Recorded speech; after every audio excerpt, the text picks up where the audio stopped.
deegaana ka tirsan degmada Allaybaday ee gobolka Gabiley ayaa waxa ka dilaacay xanuunada kixda iyo jadeecada oo ay maamulka degmadaasi muddooyinkii ugu dambeeyay ku hawlanayeen la dagaalanka xanuunkaasi loona fulinay dadka deegaanadaasi talaalo walow ay ka abood badatay balse ilaa haatan la tacaalayo isla markaasina ay go'een dawooyinkii lagu talaalayay dadkaasi waxayna baaq dheer u direen wasaaradda horumarinta caafimaadka Soomaaliland iyo hay'adaha samafalku inay daawooyin la soo gaaraan dadka la isha daran xanuunkaasi waxaana xanuunkani ka qarxay Allaybaday oo sababay dhimasho 4 qof oo caruura maayarka degmada Allaybaday Cabdirasaaq Sheekh Cabdilaahi Maxamed iyo maamulka MCH-ka magaaladaasi ayaa ka warbixiyay baaxadda uu leeyahay xanuunkani waxayna sheegeen in dadkan la soo gaadho daawooyin si loola tacaalo xaaladooda caafimaad waxaana hadaladoodii kamid ahaa degmada Allaybaday oo aan maanta doonayno inaan warbixin kooban ka siino xaaladda caafimaad ee deegaanka muddo 3 toddobaad ka hor ay ka dilaacday xanuunka loo yaqaan jadeecada iyo kixda deegaanada ay ka dilaacdeen degmada Allaybaday qaybteeda koonfureed oo ay ka mid tahay tuulooyinka Waadixoor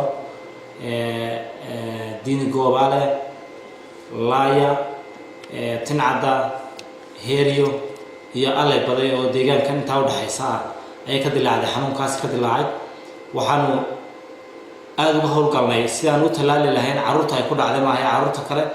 waxa aad noo caawisay biscas oo noo soo dirtay team mobile team oo nala talaalay aad nooga shaqeynay deegaanka walow ay ka awood badatay oo aanu in laayimka wadno deegaanka walibana marka looga baxo Allaybaday dhinaca galbeed oo loo yaqaan Waadixoor waxa ku dhintay ilaa 4 carruur oo tirada aan xaqiijinay sidoo kale xadka ilaa deegaankan Allaybaday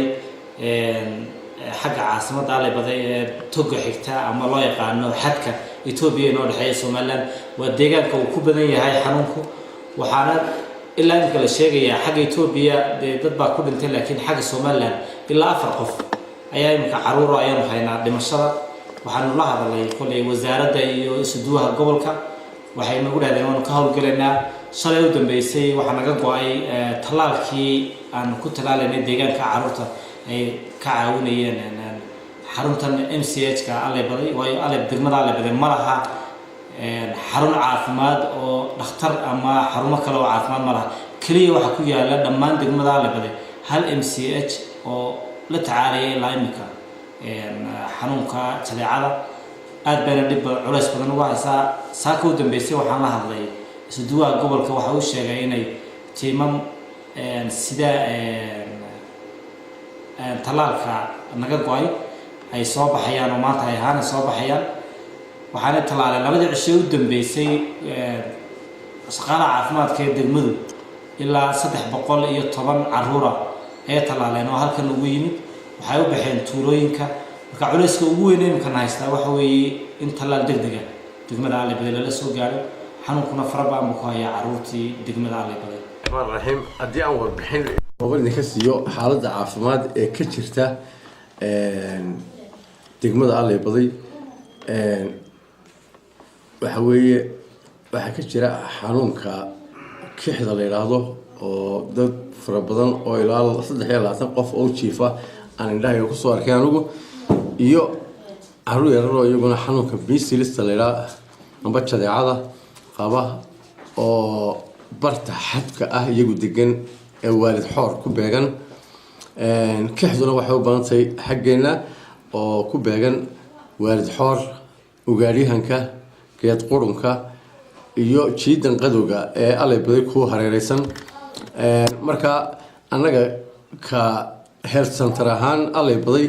gurmad baan u fidinay shalay tole dadkaas talaal iyo daawooyin ku saleysan shalay doraadba 350 ciyaal ah ayaanu soo siinay talaalka DBT-da measleska iyo wixii daawooyin kale u baahnaayeen siin lahaa markay dadku arkeen xanuunadan meesha ka jirana waxa ay ciyaaladoodii kale oo dhan ay soo ururiyeen oo ay meesha soo keeneen nasiib daro